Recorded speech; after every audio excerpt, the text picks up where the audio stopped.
Good afternoon, everyone. So happy to have you and folks online as well. Welcome.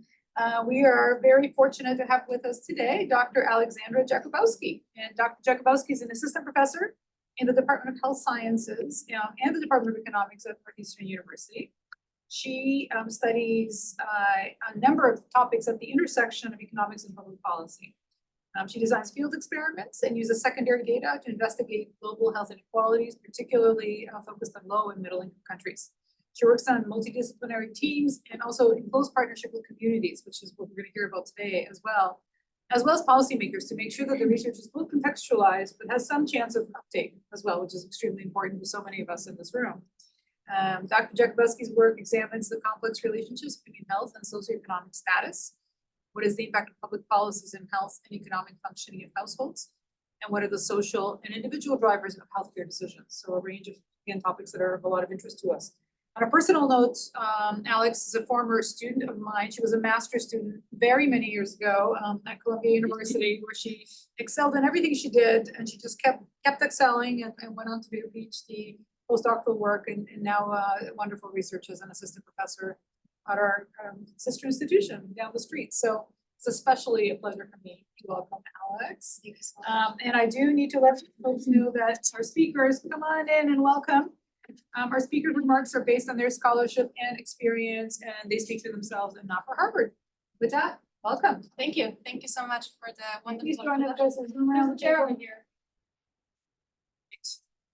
It's a real pleasure to be here today to tell you about this work, and a real pleasure to joining Margaret for the seminar, to be invited here. Like Margaret said, we have a long history of collaboration and work together, so thank you very much for the invitation. I welcome questions throughout, especially clarifying questions, but if there's something kind of a burning question, just let me know, and if you need to hold the discussion until the end, that's fine, or if I can briefly answer you during the talk, then I'll do that. So the talk I'm presenting today, the study is It Takes a Village. It's a pilot study, so it's going to be a small sample size, but we really took the time to talk with community members and practitioners and also policymakers to think about what's kind of feasible to test at scale in order to enhance women's access to antenatal care during pregnancy. So here's a brief kind of overview of what I'll be doing. First, I'll start by motivating the study. I'll describe the study design in detail. And then when I'm describing the results, first I'll share some implementation data to kind of describe what happened during the experiment. And then I'll share some quantitative data as well as qualitative data to really paint the picture of our results. And then I'll conclude. And I want to start here with my acknowledgement.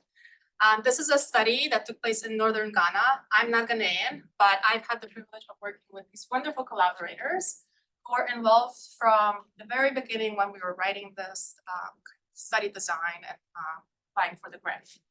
So Professor Aaron Agbosi is over here. He and I co-designed the study. He's from the northern region of Ghana, so he's really kind of aware of the local context, of the social norms, which is a big aspect of the study. And we worked with our implementing partners, Irene and Raymond, are at the Navarro Health Research Center in northern Ghana. And we worked in very close collaboration with midwife Teresa, who's here in the scrubs. She was helping us understand kind of what the barriers are a priori from the study, just from her perception, from her observations of what barriers women face to seeking antenatal care. I also want to acknowledge our enumerators, data manager, and Jesse Meredith is a PhD student at BU. I think he's on the call, so thank you for the data analysis and the visualizations that he's doing. And then our funders, of course. Okay, so this being School of Public Health, I think you probably have seen many figures like this before, but I really want to motivate the study with this figure. This is data from 2020 on maternal mortality. And so what should hopefully jump out at you is that maternal mortality has been kind of addressed in some parts of the world, but continues to be a major issue in other parts of the world. You can see that it's really concentrated in sub-Saharan Africa and Asia. So what does this translate to in terms of numbers? So 287,000 maternal deaths in 2020, 70% of which are in sub-Saharan Africa. And even within sub-Saharan Africa, you see that there's variation. So we worked in Ghana and West Africa, but you can see that there are other countries in which maternal mortality is even higher. So there's a sustainable development goal, 3.5, of having fewer than 70 maternal deaths per 100,000. In sub-Saharan Africa, that stands at 545. So clearly, we are not doing very great in sub-Saharan Africa. It's a little bit healthier in Ghana, but still, there's a lot of progress that needs to be made to meet this SDG.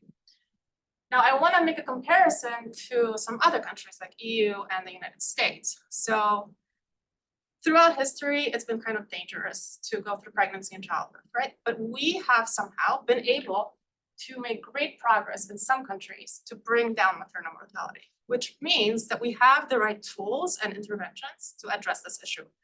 But we need to fix something in the countries where maternal mortality remains so high in order to kind of have more equality, right? To reduce this huge inequality that exists between wealthy countries that are able to address a lot of preventable deaths due to pregnancy and childbirth and postpartum, whereas in other countries, we still have a lot of progress to make.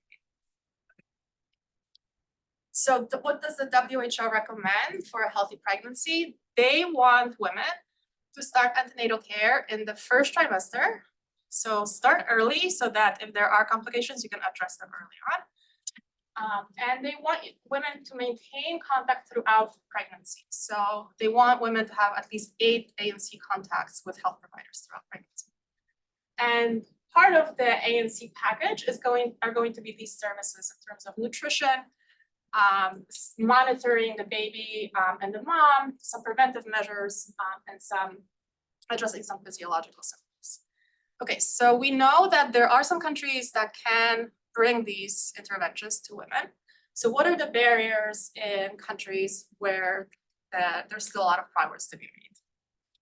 I'm going to be simplifying things because this is a kind of 1 hour event, but this is kind of like what rises from the literature. So I'll start with access because that's typically what people start with. A lot of people are writing about access. So what I mean here is that there is a health system in place to deliver the health interventions, that women have the financial resources to obtain these resources when they are available, and that also they can reach them physically, that they can actually get to the health facility that's providing the services that they need. But we know, of course, from the work that Dr. Crook is doing and others in her lab, that it's not enough to have access to healthcare, because you can access healthcare that's just poor quality and it's not really going to save a life, right?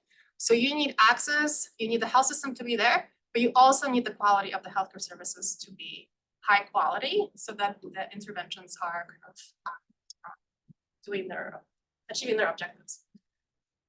Another facet that's kind of important to think about is knowledge. So it's not enough that the health services are there and the woman can get to them, and even if they're high quality, but there has to be some sort of buy-in, right? The woman has to believe that there's a need for these health services and that she will actually benefit from going through the trouble of traveling to a health facility, paying for the service, and obtaining the healthcare. What I want to focus on today, and what the study is focusing on, is social norms. So this is an important aspect that there isn't a ton of work on, but I think it's really important to think about. So I'm going to now narrow down a little bit to West Africa and specifically Northern Ghana, but this is not kind of specific to just that one geography, just that one country. I'm going to be talking about a lot of cultures that kind of preserve patriarchal social norms. So in those types of societies where women often are not engaging in labor, don't bring in their own income, the man is in charge of the household finances.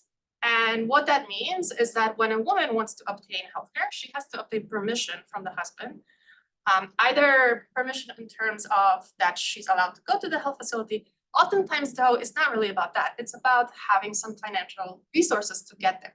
So imagine a woman who has to travel for 2 hours to walk to a health facility, then she spends 2 hours at the health facility and then has to walk back for 2 hours. That's basically a full day of travel. If she's pregnant, she's probably going to need, even if she's not pregnant, she's going to need a meal maybe some resources to get on a bus. And so that requires having some money. And so she has to bargain with the household financial decision maker to convince them that going away from the household, not doing the chores that she's supposed to engage in, is a worthwhile engagement. Okay. Another issue to be aware of, this is work done by one of our collaborators, Raymond Abarijo, is that many men have kind of a poor opinion of the need, the necessity for maternal health care. The thought is that this is something that's natural, that pregnancy and childbirth are natural events, and so kind of bringing medicine in is unnecessary. Perhaps involving men in pregnancy would be a way to convince them that this is a worthwhile investment, but it's not currently the cultural norm for men to be part of antenatal care, for example, or to be in the delivery room, right? This is a shifting norm in Western countries, but in many other countries, this is just simply not the norm. And logistically speaking, it will be difficult to achieve because a lot of like labor and delivery is happening in shared rooms. So having a man there might not even be logistically possible.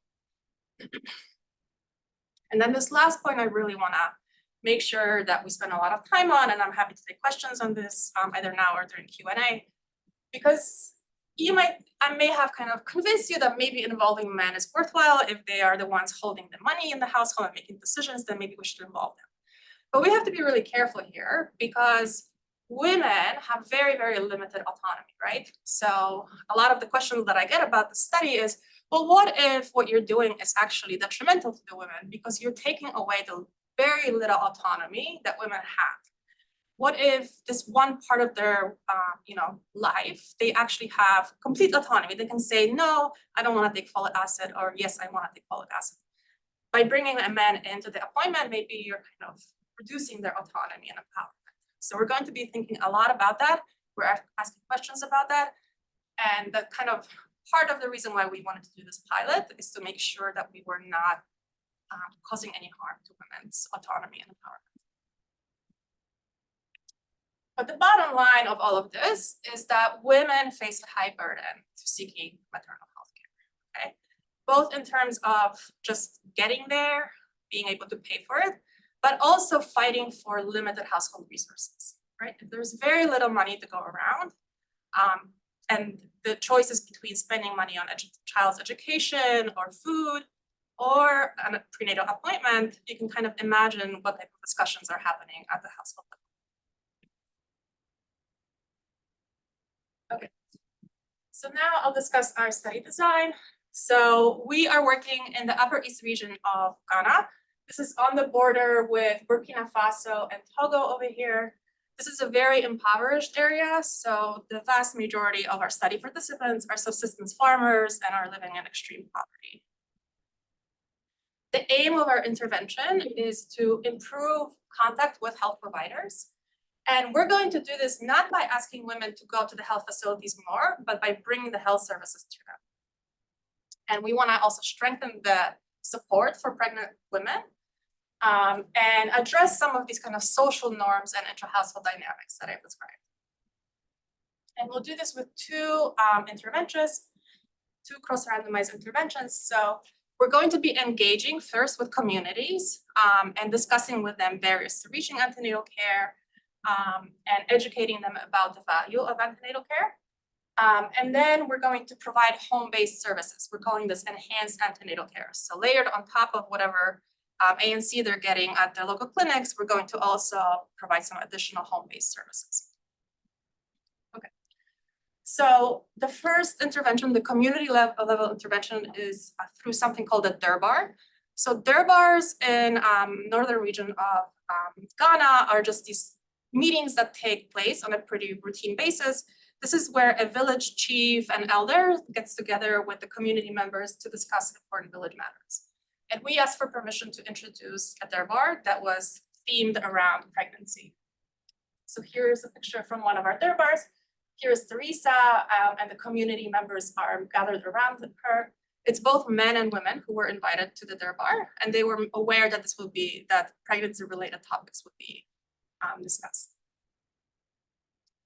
So the midwife meets with the community and she begins by discussing the barriers. So first she asks, why are women not necessarily going to ANC in the first trimester? What are the barriers that women face to reaching antenatal care or delivering in a health facility? Then the midwife provides education. So there's kind of just naturally out of that discussion about barriers, a lot of confusion was kind of disclosed about why do we need an ultrasound? Why do we need a hemoglobin test? We have to keep spending money and we don't even understand the value of what we're doing. So there was education aspect that happened at the community meetings where the midwife disclosed why certain antenatal care services are provided. And the topic of male partner support was being discussed. So the midwife kind of brought up the fact that men could become more supportive and discuss some like tangible ways in which men could support women, for example, accompanying them to antenatal care appointments. Our other intervention is what we're calling enhanced ANC. So layered on top of standard ANC, we're providing monthly calls. So the midwives are calling the pregnant women to just check in with them about pregnancy and provide some education to reinforce some of the education that happens at the clinics. And then in the 7th month of the pregnancy, the community health officer, who usually already travels around the local villages, makes additional stops at our intervention women's households. They call ahead of time to make sure that the woman's husband and ideally also mother-in-law, because both of those are key decision makers, that they're there for the home visit. And together they work on a birth preparedness plan. So any questions here about the interventions?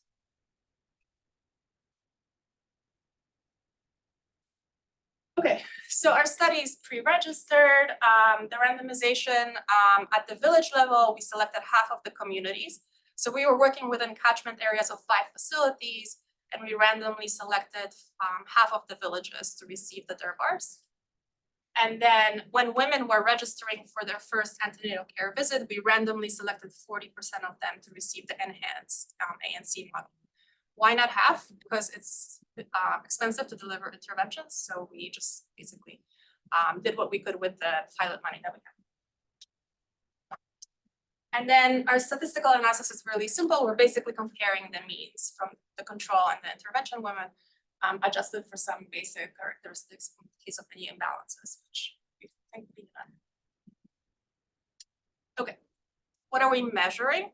So to measure the impact of the DERBAR intervention, we are going to measure whether women arrived at antenatal care earlier. So we want to see if some of the discussions that happen during the DERBARs worked to bring women in to antenatal care in the first trimester, the way how WHO prescribes initiation. We're going to also measure support for women during their first antenatal care visit. So we're going to measure specifically if the husband accompanied the woman to the ANC and some decision making around ANC. And then to measure the impact of the enhanced ANC intervention, we're going to measure quality of ANC services. So now, after all of the pregnancy care has already occurred and the baby was born, we do a follow-up survey and we're asking women about what services were delivered during antenatal care when they were pregnant. And we're going to ask them what danger signs they're aware of during pregnancy. We're going to ask some questions about support and decision-making during pregnancy. And then we have a set of questions about birth planning. So we'll ask if they developed a birth plan, if they worked with anybody on the birth plan, if they actually used it, if they saved any money during birth plan, and many other aspects. Okay. So here is the timeline of our study. We started with the DERBARs. So we started out with the randomly selected community meetings. Once all of the DERBARs were completed, we had arrays placed at all of the 5 health facilities, and they started recruiting all of the women who said that they were there for their first ANC appointment.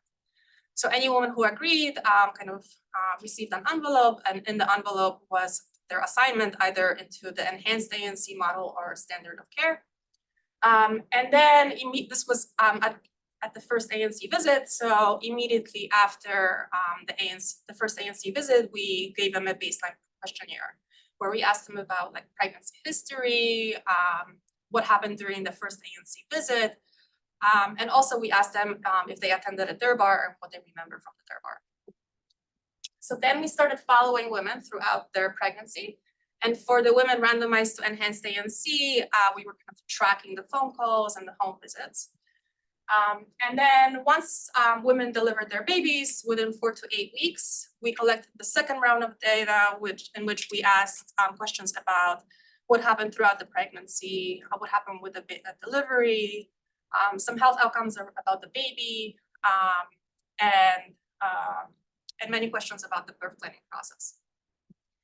And then once all of those the quantitative data collection concluded, we also went in the field and interviewed some women, their husbands, and their mother-in-laws to get perceptions about the intervention. And we also interviewed all of the midwives and all of the CHOs who delivered the intervention. So let me tell you a little bit about the implementation. So I told you that the midwife started off the durbar by asking about the barriers that women face to reaching antenatal care. So here are the main 4 themes that we kind of categorized based on what emerged during the meetings. Perhaps not surprisingly, poverty. I think I already mentioned that lack of knowledge, like a lot of confusion about why they're being asked to pay for certain services. Lack of support definitely was one of the ones that I'll go into on the next slide. And quality of care, I know that's something that Professor Crook does a lot in her research, and I wish I had the time to pull out some of the kind of quotes that emerged during the durbars and also in the interviews that we did after the intervention, but this is a major cause for concern. And it's kind of an interesting finding from the study, I think, that the community members were able to express their dismay at the level of quality of healthcare services at the clinics. And the midwives were there and they just had to kind of take it in and listen. And the midwives themselves actually discussed how important that was for them, that they weren't kind of aware of some of the issues that the community members disclosed. So I think in future work, this kind of feedback mechanism is something I'm really thinking a lot more about. But let me tell you a little bit more about lack of support, because by far this was the most hotly debated issue during the durbar. Because there was a lot of disagreement between men and women about how supportive men were. So men said that they felt that they were already pretty supportive. They mentioned being supportive financially, so giving women money for the antenatal care that they needed, and also by arranging transportation to the health facilities. But women said that really that's not enough money, that the healthcare services that they have to obtain are more than what the men are giving them. And also that men misunderstood exactly when to be supportive. So this quote over here says, this woman from Warchingo is saying that it's in the early stage of pregnancy that we actually need help, because that's when we're really nauseous. That's when we need support from men. We feel weak and we need help with transportation then, not just when we're delivering the baby. And then some of the other themes, I'm not going to go into detail about them. The one that I want to highlight is the mistrust that was expressed between men and women. So this one woman is saying, the men don't trust us when we tell them about the various expenses in the health facility. They think that we want to use the pregnancy as an opportunity to collect money for other purposes. And actually, we were pretty concerned about that, because if that was happening, and if that was a way in which women were able to get a little bit of money, then maybe we didn't want to interfere with that. So we asked in follow-ups women about that. And basically they were saying, what we're finding is that the transparency around the actual costs that are needed for ANC are helping women to kind of fight for essentially for that money, for that chunk of the budget that otherwise they would have to use, their resources, their own arguments to convince men that it's worthwhile to spend money on that. Okay, so we were balanced. I'm not going to spend a lot of time on this. Here are the topics that were discussed. So we asked women, did you receive phone calls during pregnancy? And if she said yes, then we asked, what did you discuss?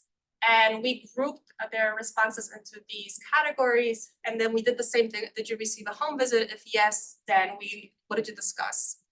So the two main themes that emerged is that during the phone calls, it's kind of a routine check-in. So they're being reminded to come back to antenatal care. They're being asked, like, how are things going? How are you feeling? Are there any complications? And they're being reminded, importantly, well, just remember, if you experience, blurred vision or something like that, very bad headaches, then that's time to really go to a health facility. So there's some level of education and reinforcement of the danger signs during the monthly check-ins. And then at the home visit, it gets a lot more practical about the upcoming birth and delivery, right? So they're discussing, okay, so how are you going to get to the health facility? Do you have money saved up? You're going to need a blanket and, certain soap and whatever they need to bring with them to the delivery. And also discussing arrangements for blood donations. Okay. So I already told you that the data collection involved talking to women after their first antenatal visit and after the babies were born. So that's great because we're kind of saving a lot of money by not doing a population level survey. But the third bar happened in the community, right? So what this kind of translated to is that there wasn't a lot of spillover. So a lot of people were concerned, like, you can travel between villages. So like, how do you know that women from the control villages are not traveling to the intervention villages? We don't see evidence of that. But what's really concerning is that only 22% of the women remember actually going to the Durbar, right? We didn't say, all women only the women who are eligible for the study if they attended a Durbar, right? So because this was a one-time event, and we are not doing a population level survey, we have pretty low attendance, only a few women only 30 women in our data actually attended a Durbar. So just keep that in mind when we're going over those results. And then we don't have the same problem with the enhanced ANC intervention. We don't observe women who weren't randomized to enhanced ANC saying they were called. And most of the women who were randomized recall getting the phone calls at home visits. Okay. So I'm going to be presenting results in this format. So let me just take a moment to walk you through how to interpret these results. So the outcome variable is going to be labeled on the bottom. And the blue bars represent the control mean. So those are women who are not randomized to the intervention. The red bars are the control mean plus whatever the treatment effect is.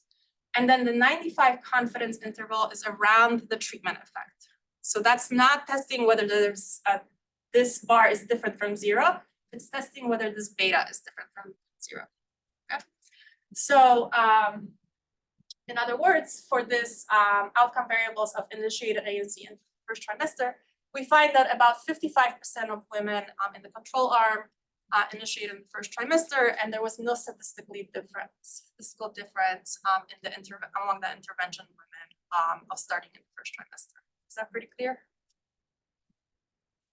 Okay, so we find no evidence in our sample that the Durbar affect study outcomes in terms of when women initiated antenatal care, if they decided on their own to come to the first visit, and if they were accompanied by their husband. Here are the results for the enhanced antenatal care model. So in terms of the number of ANC visits, we see no difference. There's perhaps, this is trending in the positive direction. Women may have received more of the recommended services. This is like being weighed, like having your blood pressure measured, receiving iron tablets. So we see maybe an increase, but it's not statistically significant. But we do see that women in the intervention arm were significantly more likely to have above average knowledge of danger signs. So we also see, like, when we just compare the number of danger signs that they knew, but this is just easier for data visualization to show you this outcome variable like this. And we see some maybe positive impact. This is again, our sample size is 277 women, so it's hard to kind of, and we're clustering at the village level. So our standards are pretty large, but at the very least, this is going in the right direction. That maybe women have a little bit more autonomy and their husbands are maybe coming a little bit more often to ANC appointments. But here are results for birth preparedness. So women who were randomized to the enhanced ANC intervention, so those women who received that home visit that involved their husband and mother-in-law, were much more likely to develop a birth plan, 22 percentage points more likely to develop a birth plan, 28 percentage points more likely to work on the birth plan with their husband. And that's highly statistically significant.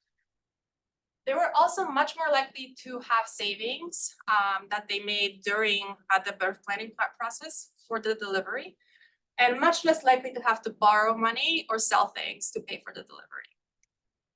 When we dive deeper into what they did during the birth planning process, so now these are just the coefficients. So I'm not comparing control and intervention. This is just the beta. This is just the impact of the intervention. So you see that women who received, and by the way, the reference group here is control women who made a birth plan.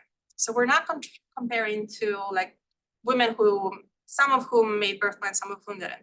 This is intervention women, enhanced ANC women who made birth plans with their husband and with the CHO present, versus control women who made a birth plan during doing whatever normal practices are in the society.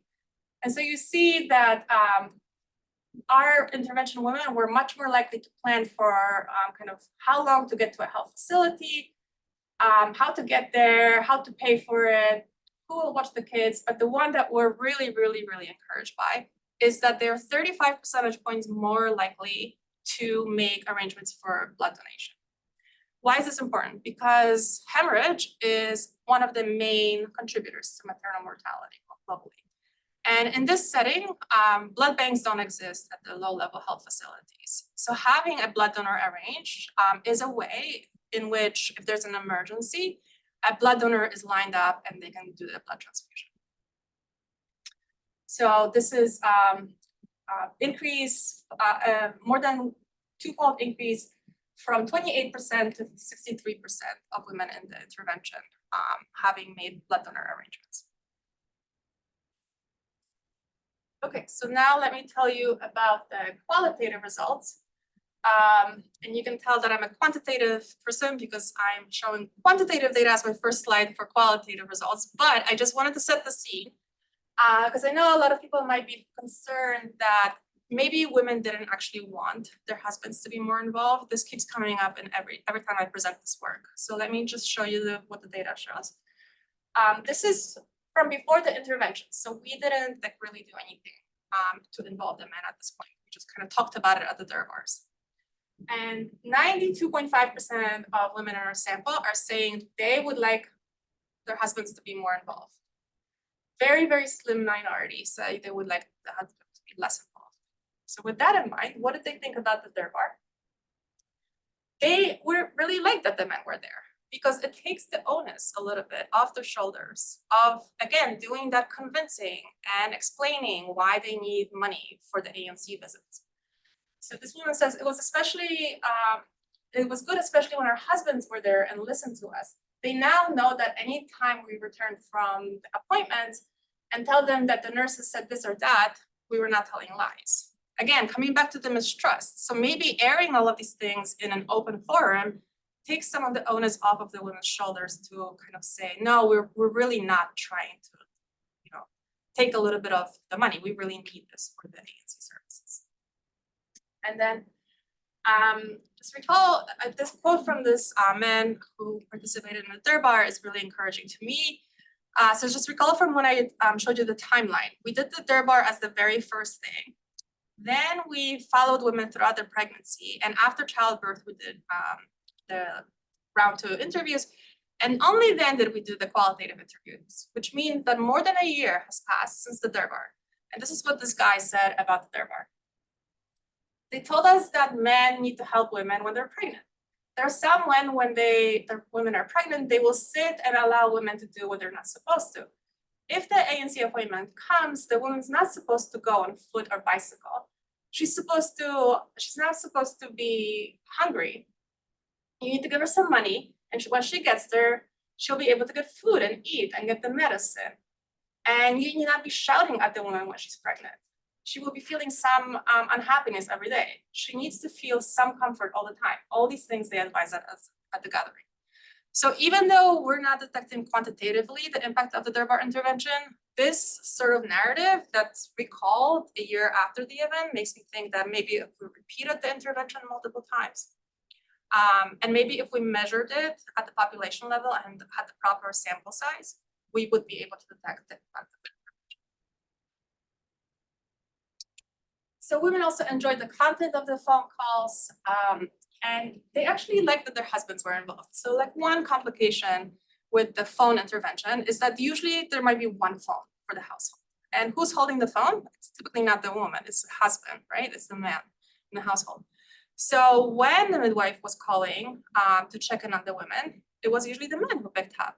And he's asking, well, why are you calling? Is there something wrong? And the midwife says, no, I'm calling to check in on your wife. I want to make sure she's doing okay. And so this is the sort of kind of narrative that emerged from the qualitative interviews in terms of the feedback about these interventions. This woman's saying, I even talked about that her husband is, the midwife respected her husband, and that the husband actually wants to appreciate her for her effort, because it's not everybody who's pregnant who gets this sort of treatment. So they really appreciate, it was a signal of high quality that somebody cared for them, that this midwife called and checked in on them. Women also like that other household members were involved in the visit. So again, coming back to the mistrust, this woman is saying that they told me what items I needed to buy for the delivery, and the mother-in-law and the husband were there. So it was fantastic for me to seeing them coming to the visit. My husband may not know some of the things that we're supposed to buy, but because they heard it at the home visit, then now they're kind of more convinced that they actually need these resources. And the husbands and mothers-in-law similarly said that they enjoyed being part of that process. And this one guy even said, like, even if you did this at the facility, I would still travel if there was a way for me to be involved. They kind of liked the fact that we provided a way for them to be involved. There was a structure to it, and that they were part of it. Okay, so in conclusion, we found that the enhanced ANC intervention significantly improved knowledge of danger signs, improved birth preparedness, and maybe there's some signal of improved support and autonomy, but we definitely need a lot more data to confirm that with a larger sample. We didn't find an impact of the Durbar, but again, there was kind of limited participation. This was just one-time event. We didn't survey at the population level, we just surveyed among the pregnant women, and very few of the women in our sample attended. We need more evidence on this. So that's all I have. I know just one more thing that I'll mention. We've presented this study now to several people in Ghana, and they are really excited about this. We did this at the Ministry of Health and Ghana Health Service. So there is definitely a potential for scaling this up. We're just thinking about the best avenue to do this. There are kind of multiple ways that we're thinking about, like maybe bottom-up accountability, coming back to disclosing how poor the quality is, and maybe just like having an outlet to air community feedback about quality of antenatal care. There's the aspect of male partner involvement, and maybe focusing a lot more on health outcomes rather than just the kind of social and support outcomes that we measured in this pilot. Okay, great. Well, thank you very much. Thank you. And I think it's really fabulous to see you engaging with this really crucial, but I would say underexplored component of how can the community support women to make decisions. There's been a lot of studies on women's groups, right? Promoting antenatal care and so on. This is, I think, a little bit different because the idea is to use these various mechanisms to get the husbands involved and to try to accelerate the move away from patriarchy, as you rightly put it. So why don't we take questions? Maybe we'll start with folks in the room, and then Jessica, are you able to see what's happening in the chat? Okay. Awesome. So please, and just introduce yourself if you've got a question for Alex. Yes, please. Well, thank you very much for very interesting community-based activities. I was really fascinated by your stories and also women's stories because I work as a public health doctor in Japan. I'm a director of Takemi program. And the question that I have is that did you have any parenting or child health component in any education that you provided or during the antenatal care? Because it was quite striking that I know that your focus is on maternal mortality and you highlighted mothers' voices focused on themselves, but I just wondered. No, we didn't, but I would love for our next study to go in that direction because men are not very involved in many aspects, especially like right after the baby's born. Actually, men, I think women are in separate houses for a little while and they're just kind of with their mothers-in-law or their mothers, getting help with like breastfeeding. So it's very different than kind of what we know from our culture where the couple is together once the baby's born. But also around kind of male involvement in bringing up the baby and making decisions around organizations and other services. For sure, that's a really great avenue to expand this research. Okay. I think the situation in Japan is quite similar to Ghana. Men traditionally were not very much interested in birth and childcare. However, when we gave them the task of bathing babies, and then they took it as their job, and then they didn't want that. So, but I think that touches on something that we did in this pilot, which is to have very tangible ways for male involvement. Because just saying support kind of, at least in this context, implied financial support or like logistical support. I'll bring her over to the health facility, but not really any sort of interactive or like emotional social support. Right, and attachment with the baby. Yeah, so I think that having these kind of tangible, concrete ways to structure male involvement is actually like why I think this may have worked on the birth planning side. And I can definitely see that benefiting the babies as well. Great question.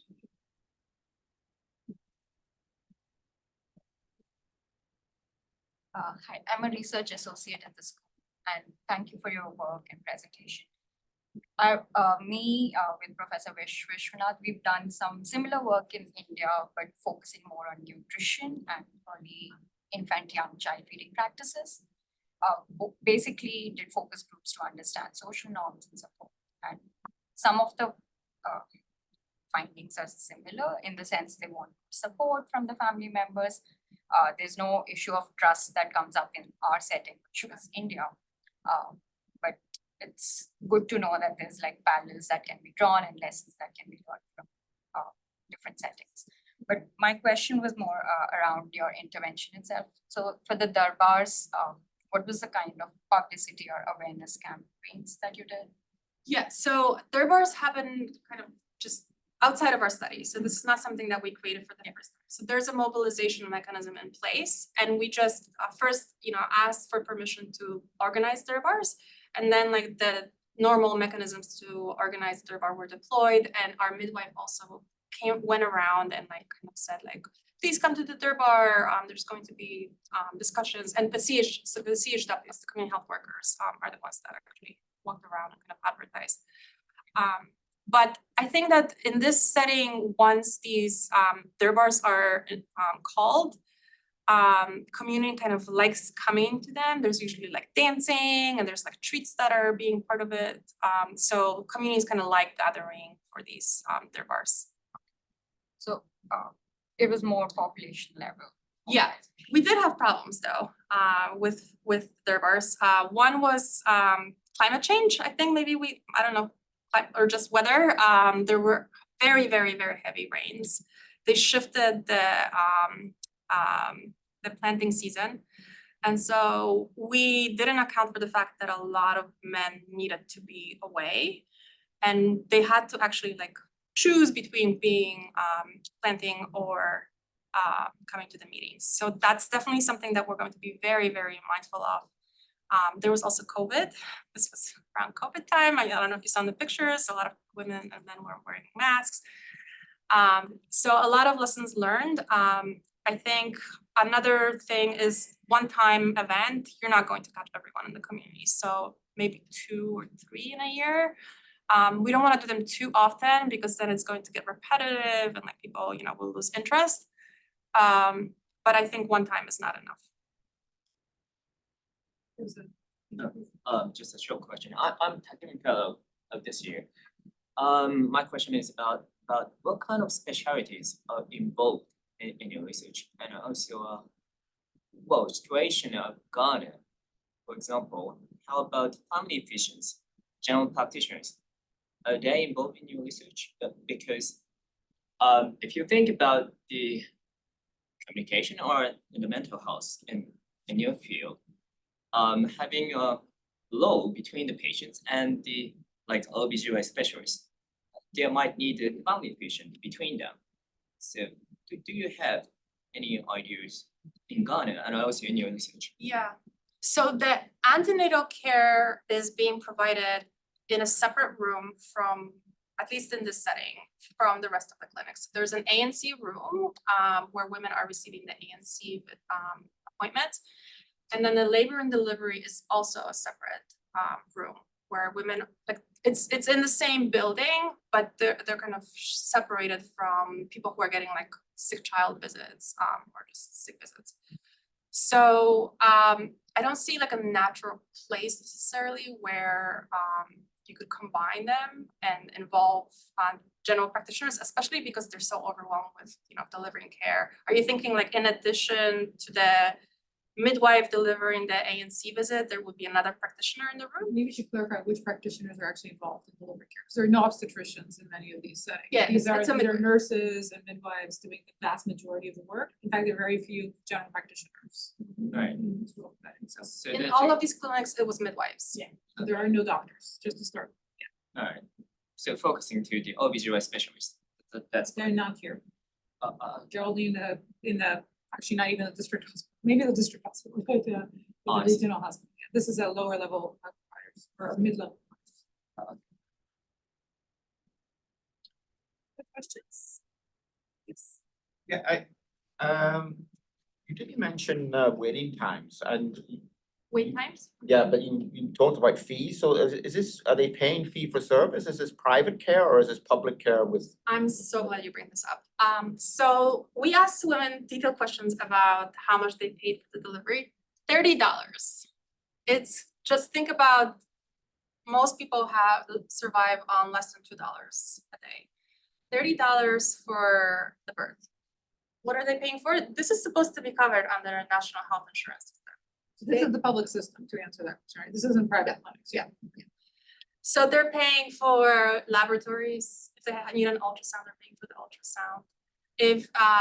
If they need the drug for prevent hemorrhage, Misoprostols or. yep, they need to pay for that. And they're basically all getting that in order to prevent hemorrhage, it's part of hemorrhage. So they're bringing their own. It's bring your own. Oxytocin. It's, Wow. yeah, and they're bringing their own blankets, they're bringing their own disinfectant, soap. They have to bring all of these things by themselves, they have to arrange for the transport. They have to stay there after the delivery and pay for food. Just to stay in the health facility, there's a lot of costs that we're not kind of, sure, maybe the delivery itself was free, but there's a lot of other costs that they're paying for. And I forget how long they were waiting for, we have the data. Are there questions online? No, okay, and let's keep going, please, yeah. Hi, I'm Catherine, postdoctoral fellow here at the school.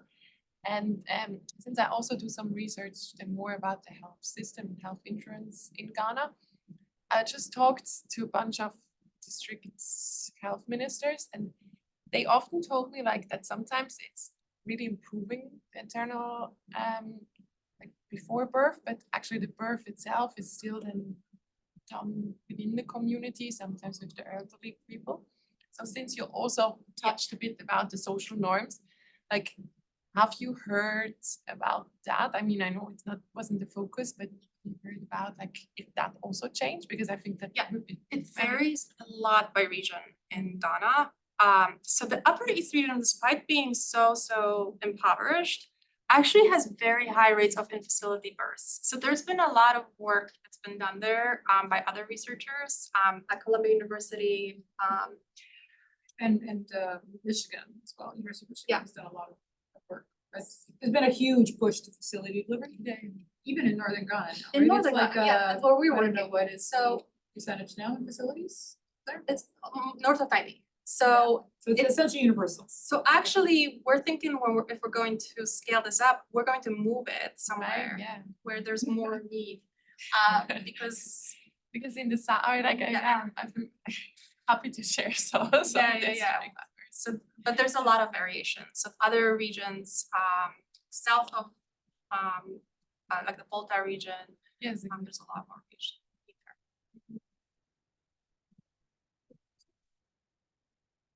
Well, maybe I can raise one issue, and it's more of a comment or discussion prompt really for all of us, is, you mentioned, Alex, that obviously having empowered patients, activated patients, patients who are, women who are able to make decisions with support autonomously, but still needing the support of the communities is vital for care seeking decisions.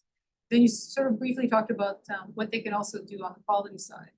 And I think that's been, I think that that's an interesting area, and one, I think, in which we are increasingly learning that there are limits to what folks can do on the quality side. So I think while some of the feedback that you're describing, nurse midwives have found useful and probably threatening too, in terms of, personally or psychologically difficult, which is, often about behavior, right, and respect and privacy. That's all, I think, very, very important for users to convey. What, recent research has found is that unlike the Power of the People study back in the, 20 years ago, where there were documented improvements in mortality, which is, a high bar, mortality from community-based feedback sessions, scorecards, and various interactions, that those effects in the same areas in Uganda in particular are disappeared, right, in recent research. And that's very consistent with our work that shows that a number of interventions are very effective when mortality is very high, right? And it's really, you can look at water and sanitation, which continues to be extremely important. It's the basis of our work in saving lives, right? But doing more of it is not going to bring the mortality from, what it is now, right, which is really quite low because the countries have achieved so much, to the target that they would like. So this notion, I think, of, at least, it's sort of my emerging perception from our work, but also the work of many others, that there is actual very substantial limits now on what communities can do on the quality, particularly the technical quality or the system competence, care competence side of things, as a standalone, right?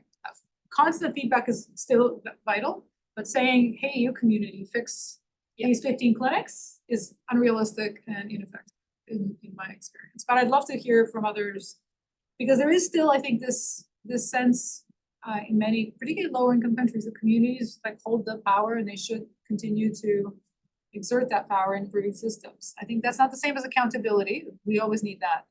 I think the question is there a direct role?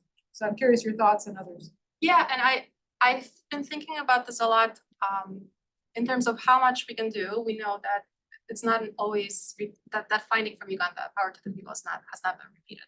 I think in Sierra Leone, it's been found that an increased trust in the health system during an Ebola outbreak. So maybe there's some positive.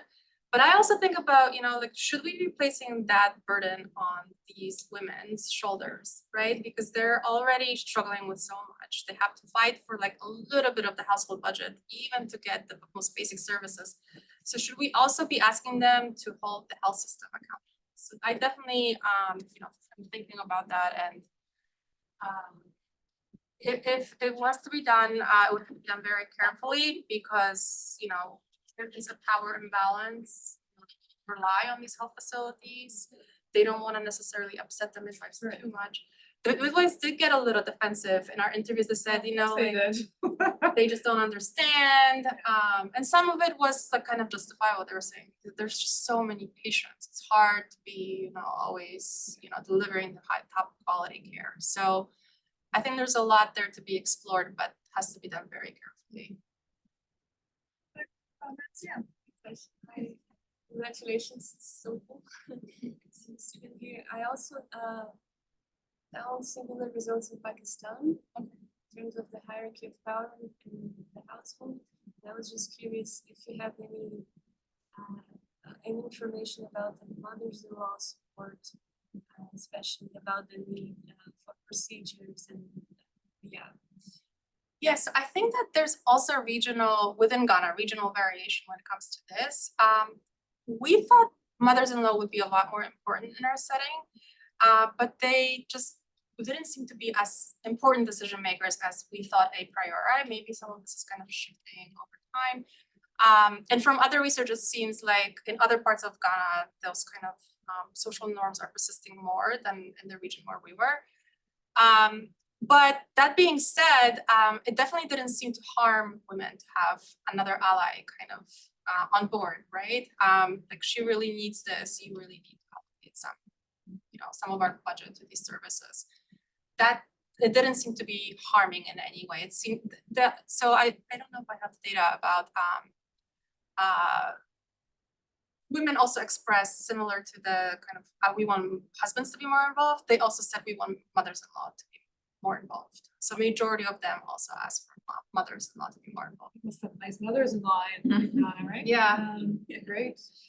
Any other questions? No? Anything online, just whether you're seeing them? Okay. Well, with that then, let me just give a big warm thank you to Dr. Jakubowski for sharing.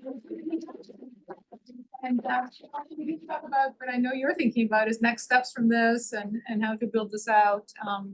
And maybe how to include some of the health outcomes that we really all hear about into the study as well. So eager to get an update from you maybe a year from now or as soon as possible. But in the meantime, thank you so much. Thank you. Yeah. Thank you. Great, and thanks to everybody online Thank you. for joining as well.